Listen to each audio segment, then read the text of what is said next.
Every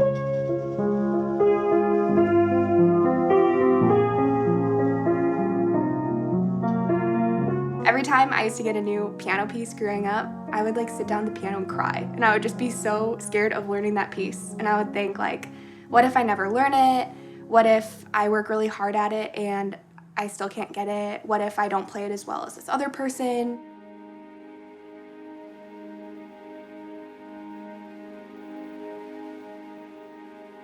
I went to college planning to be a music therapist. That was always my goal from when I was really little. I knew I wanted to do something with music outside of performing.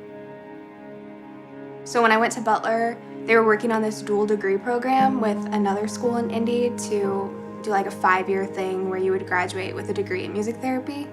And it never really ended up happening. I was just kind of ready to get out of Indy. About that same time, I had gotten involved with quite a few campus ministries and involved here at church playing on the worship team. I just kind of felt God asking me to consider calling Indy home. So it was during that time that I just started to feel called to ministry, but I had absolutely no idea what that would look like. I didn't know how do you start in ministry? Where do you go? How do you get qualified to do that? Music as a whole prepared me for ministry in a way that has only made sense recently. What makes a musician really great is just that process of being strategic about how you learn a piece, working on it section by section, just doing the next thing the next day until you get it. I think that that's informed my approach to ministry, and that I could get really caught up in the weight of what students bring in, what adults bring in, whatever I'm going through. I could get really fearful of the whole picture. But instead, I think God just calls us to take that next faithful step and do what's right in front of us. I heard about the residency program, and I thought that that would be a really good place to start. So I talked to some people on staff and prayed about it, talked to professors and friends that knew me from home, and ended up applying for that. And I got denied the first time.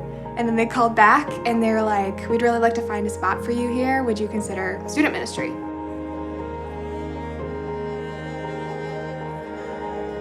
As I went through the residency, I think that I just became a lot more confident in the call on my life, in who God is and what His promises are to just help me take that next step. So now that I'm on the flip side of that residency, I have the opportunity to do that with the leaders and with the students here downtown. We have our team of adults that I get to pour into mostly, and then they're pouring into students. These guys are committed.